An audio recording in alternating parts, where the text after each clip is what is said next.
বুদ্ধিমান এবং নির্বুদ্ধি লোকের মধ্যে অনেক ডিফারেন্স রয়েছে, তাদের কথা কাজ সম্পূর্ণ ভিন্ন হয়ে থাকে। সো আজকের এই ভিডিওতে আমি 10টা পয়েন্টের কথা বলবো, যে পয়েন্টগুলো দিয়ে আপনি খুব সহজেই মূল্যায়ন করতে পারবেন যে আপনি কতটা বুদ্ধিমান এবং কতটা নির্বুদ্ধি। এবং অবশ্যই ভিডিও শেষে কমেন্ট করে জানিয়ে দিন যে আপনি নিজেকে 10-এর মধ্যে কত দেবেন। বুদ্ধিমান এবং নির্বুদ্ধি লোকের প্রথম পার্থক্য হচ্ছে বুদ্ধিমানরা ব্যর্থতাকে জীবনের শেষ কথা মনে করে না, আর অন্যদিকে যারা নির্বুদ্ধি ব্যক্তি আছে তারা কি করে, জীবনে কোনো একটা কাজে ফেল করলে, কোনো একটা কাজে ব্যর্থ হলে সেটাকেই জীবনের কেন্দ্র মনে করে নেয় এবং ভাবে যে আমার জীবনের সবকিছু শেষ হয়ে গেল, এত প্রচেষ্টা, এত শ্রম, এত প্ল্যানিং সবকিছু আমার শেষ হয়ে গেল, আমাকে দিয়ে আর কিচ্ছু হবে না। এর বলে নিজেকে ডিপ্রেশনে ফেলে দেয় এবং ওইখান থেকে কখনোই মুভ অন করতে পারে না। সো আপনি যদি বুদ্ধিমান হতে চান তাহলে কোনো ব্যর্থতাকে জীবনের কেন্দ্র মনে করবেন না, ওইখান থেকে আবার নতুন করে শুরু করার চেষ্টা করুন। কেন ভুল হলো, কেন ব্যর্থ হলেন, সেই কারণটাকে খুঁজে বের করুন। দ্বিতীয় পার্থক্য হচ্ছে বুদ্ধিমান ব্যক্তিরা অন্যেরা কি ভাবছে তা নিয়ে ভেবে সময় নষ্ট করে না। ঠিক এই জায়গায় নির্বুদ্ধি লোকেরা ভাবে কি, যে আমি এই কাজটা শুরু করবো, মানুষ কি ভাববে, মানুষ কি বলবে, এটা ভেবে ওই কাজটা শুরু করে না। কিন্তু যারা বুদ্ধিমান আছে তারা মানুষ কি ভাবছে এটা না ভেবে কাজটাকে শুরু করে দেয়, এবং সে যখন কাজটা শুরু করে দেয় তখন মানুষ এটাকে নিয়ে সমালোচনা করে, এবং যখন সে সাকসেস অর্জন করে এই সমালোচনাটা তার মার্কেটিং স্ট্র্যাটেজি হয়ে দাঁড়ায়। যখন সে সাকসেস অর্জন করে তখন এই সমালোচনার মাধ্যমে খুব দ্রুত তার এই সংবাদটা মানুষের কাছে ছড়িয়ে পড়ে এবং তার সুখ্যাতি, সুনাম অর্জন করতে সহযোগিতা করে।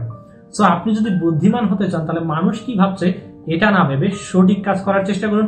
মানুষ যখন সমালোচনা করবে তখন আপনার ফ্রি মার্কেটিং হয়ে যাবে, আর যখন আপনি সাকসেস অর্জন করবেন তখন আপনার এই সাকসেসটা খুব দ্রুত মানুষের কাছে ছড়িয়ে পড়বে। তৃতীয় পার্থক্য হচ্ছে বুদ্ধিমান ব্যক্তিরা সামনে এগিয়ে যাওয়া থামায় না।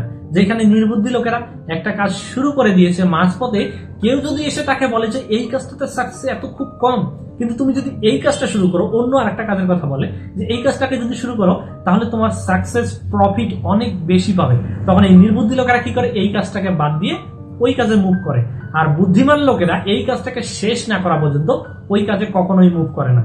সো দেখা যায় যে বুদ্ধিমান লোকেরা এটাও সাকসেস অর্জন করলো, এটাও সাকসেস অর্জন করলো, আর নির্বুদ্ধি লোকেরা এটাকে শুরু করে মাঝপথে এটাকে ছেড়ে দিয়ে সময়টা নষ্ট করলো, তার টাইমটাকে নষ্ট করলো, তার শ্রমটাকে নষ্ট করলো, আবার এই কাজে গিয়েও সে যদি কোনো একটা বাধার সম্মুখীন হয় এটাও নষ্ট হয়ে যায়।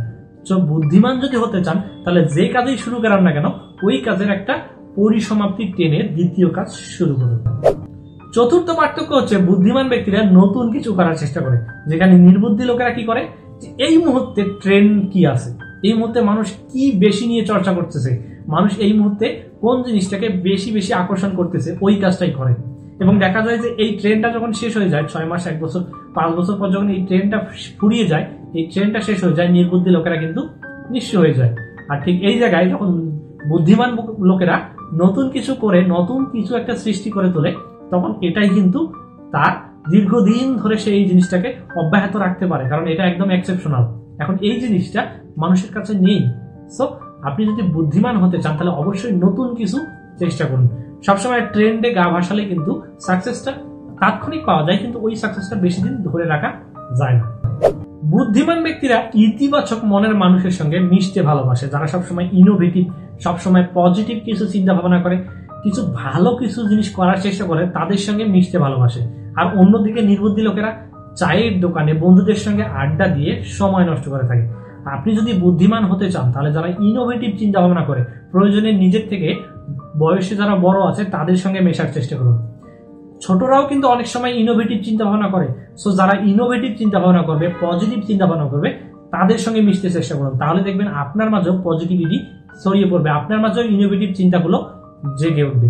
যদি আপনি চায়ের দোকানে বন্ধুদের সঙ্গে আড্ডা মেরে সময় নষ্ট করেন, সোশ্যাল মিডিয়াতে সারাদিন সময় কাটান, তাহলে কখনোই আপনি নতুন কিছু করতে পারবেন না এবং সামনে এগিয়ে যাওয়া আপনার জন্য খুব কষ্টকর হয়ে দাঁড়াবে। সো আপনি যদি বুদ্ধিমান হতে চান তাহলে যারা পজিটিভ চিন্তা ভাবনা করে, ইনোভেটিভ চিন্তা ভাবনা করে, তাদের সঙ্গে সময় কাটান। ষষ্ঠ পার্থক্য হচ্ছে বুদ্ধিমান ব্যক্তিরা মাথা খাটাতে ভালোবাসে, যেখানে নির্বুদ্ধি লোকেরা মাথা খাটায় না, বরং যারা মাথা খাটাচ্ছে তাদের পেছনে কাজ করে। আপনি যদি কর্মজীবনে থেকে থাকেন কিংবা চাকরি জীবনে থেকে থাকেন তাহলে দেখবেন যারা টিম লিডার হয় তারা কিন্তু মাথা খাটিয়ে টিম লিডার হয়ে থাকে, আর যারা টিম লিডার হতে পারে না তারা কিন্তু মাথা খাটায় না বলেই কিন্তু টিমে যোগ দিয়ে কাজ করে। এবং দেখবেন যে যারা টিম লিডার হয় তাদের প্রমোশনটা খুব দ্রুত হয়, এবং যারা টিমে কাজ করে তাদের প্রমোশনটা খুব ধীরে হয়।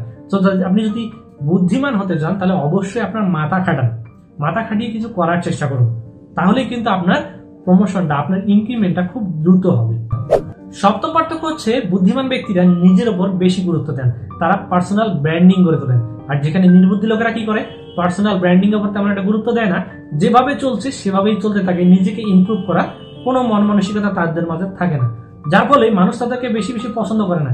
কিন্তু যারা বুদ্ধিমান, যারা পার্সোনাল ব্র্যান্ডিং করে তোলে, তাদেরকে মানুষ সবাই চেনে, সবাই তাদেরকে ভালোবাসে।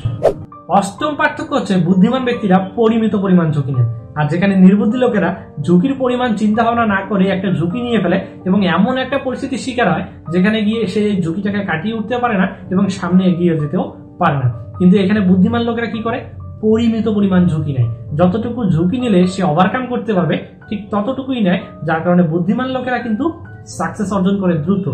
আর যারা নির্বুদ্ধি লোক আছে তারা এমন একটা খাদে পড়ে যায় যে ওই খাদ থেকে আর নিজেকে ওভারকাম করতে পারে না, ওই খাদ থেকে নিজেকে তুলতে পারে না। সো আপনি যদি বুদ্ধিমান হতে চান তাহলে অবশ্যই পরিমিত পরিমাণ ঝুঁকি নিন। নবম পার্থক্য হচ্ছে বুদ্ধিমান ব্যক্তিরা ব্যক্তিগত বিষয় শেয়ার করে না, যেখানে নির্বুদ্ধি লোকেরা কি করে, ফেসবুক, সোশ্যাল মিডিয়ায় তাদের যত ব্যক্তিগত ইনফরমেশন আছে, ব্যক্তিগত তথ্য আছে, সবগুলোকেই শেয়ার করে দেয়, যে আজকে এটা করলাম, আজকে ওটা করলাম, আজকে এটা কিনলাম, আজকে এত টাকা অর্জন করলাম, আমার ক্রেডিট কার্ড অমুক ব্যাংকে করেছি, আমার ডেবিট কার্ড অমুক ব্যাংকে করেছি, এগুলো পার্সোনাল ডাটা শেয়ার করে দেয়। সো আপনি যদি বুদ্ধিমান হতে চান তাহলে এমন কিছু শেয়ার করুন যেগুলো আপনার ব্যক্তিগত তথ্যকে মানুষের কাছে পৌঁছে দেবে না। সো একটু বুদ্ধিমান হওয়ার চেষ্টা করুন। লাস্ট পার্থক্য হচ্ছে বুদ্ধিমান ব্যক্তিরা অজুহাত দেখায় না, বরং প্রয়োজন পড়লে তারা সময় চেয়ে নেয়, আর যেখানে নির্বুদ্ধি লোকেরা অজুহাত দেখিয়ে যায়। সো আপনি যদি বুদ্ধিমান হতে চান তাহলে এই 10টি পয়েন্টের মধ্যে যদি আপনার এই নির্বুদ্ধির কিছু পয়েন্ট আপনার মাঝে থেকে থাকে তাহলে সেগুলোকে অ্যাভয়েড করে চলার চেষ্টা করুন। আর অবশ্যই কমেন্ট করে জানিয়ে দিন যে আপনি এই মুহূর্তে আপনার নিজেকে 10-এর মধ্যে কত পয়েন্ট দেবেন। সো আজকের ভিডিও এই পর্যন্ত। ভিডিও ভালো লাগলে অবশ্যই কমেন্ট করে জানিয়ে দিন। আর হ্যাঁ, আপনি আমার চ্যানেল নতুন হয়ে থাকলে অবশ্যই আমার চ্যানেলকে সাবস্ক্রাইব করে আমার সঙ্গেই থাকুন। দেখা হবে পরবর্তী ভিডিওতে। Till then, tata, take care.